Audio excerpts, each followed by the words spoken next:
46 વર્ષથી કોંગ્રેસના સક્રિય કાર્યકર માધાભાઈ વેગડાનું રાજીનામું, જેતપુર કોંગ્રેસમાં રાજકીય ગરમાવો। Story report by Rakesh Pithadiya, Jetpur. એમાં 1978 થી જોડાયેલો છું ને 46 વર્ષ થયા।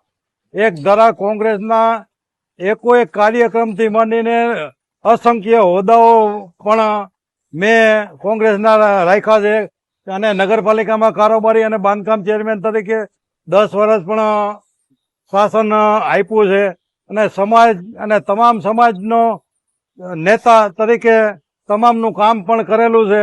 અને આજની તારીખે જે કોંગ્રેસની અંદર 2022માં તાલુકા જિલ્લા પંચાયતની ચૂંટણી હતી, એ ચૂંટણીમાં પણ કોંગ્રેસને બદલે ગમે તેવા માણસોને તાલુકા પ્રમુખે ટિકિટો આપી હતી। એમાંથી 20 તાલુકા પંચાયતની એમાં 18 ચૂંટણી લડી અને કોંગ્રેસ છોડી અને સીધા ભાજપના ખેસ પહેરી લીધા હતા। 4 જિલ્લા પંચાયતની સીટ હતી, એમાં પણ એ લોકો કોંગ્રેસમાં લડવા આવ્યા હતા, લડી અને તાત્કાલિક હારી ગયા એટલે સીધા ભાજપના ખેસ પહેરી લીધા હતા। અને 2027ની અંદર આ ચૂંટણી આવે તો આમાં આ રીતના અત્યારના તાલુકા પ્રમુખો અને એની રીતે સેટિંગ ગોઠવી અને નબળા ઉમેદવારો મૂકે છે।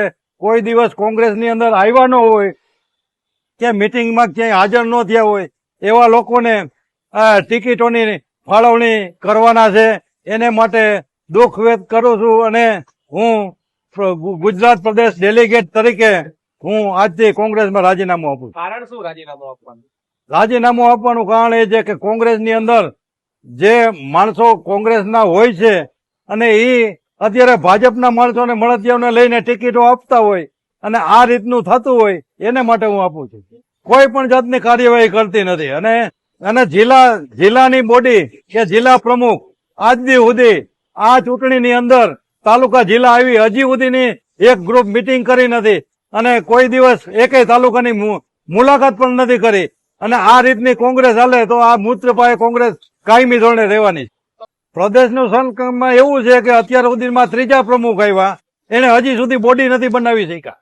અત્યારે તો કોઈ નિર્ણય લીધો નથી, પણ હવે કોઈ પાર્ટીમાં જોડાવવું એ ન જોડાવવું, પણ મારે લગભગ અત્યારે નિર્ણય મેં કાંઈ લીધો જ નથી। સ્વીકારે કે ન સ્વીકારે પણ મેં હવે મૂકી જ દીધો છે, કારણ કે અહીંયા આ રીતની જે હાલતી હોય અને કોંગ્રેસી કોઈ નેતાઓ ધ્યાન દેતા ન હોય, માટે રાજીનામું હું આપું છું।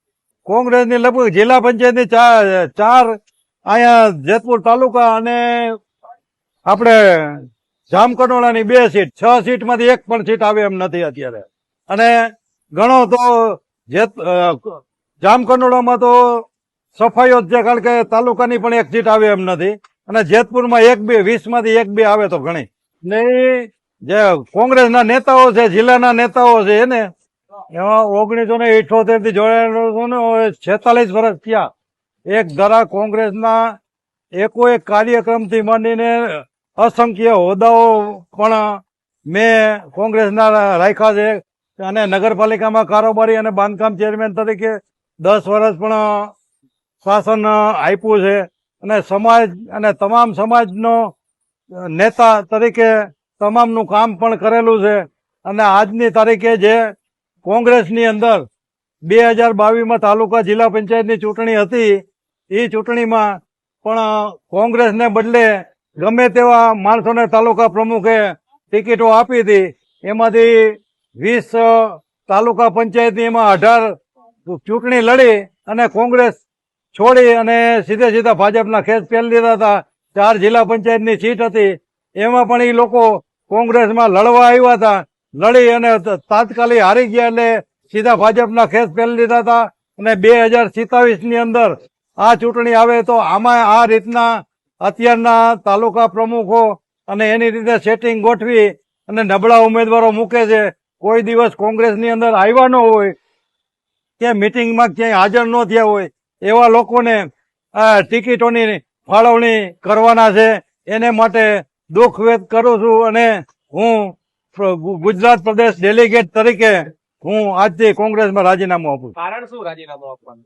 રાજીનામું આપવાનું કારણ એ છે કે કોંગ્રેસની અંદર જે માણસો કોંગ્રેસના હોય છે અને એ અત્યારે ભાજપના માણસોને મળતિયાઓને લઈને ટિકિટો આપતા હોય અને આ રીતનું થતું હોય એને માટે હું આપું છું।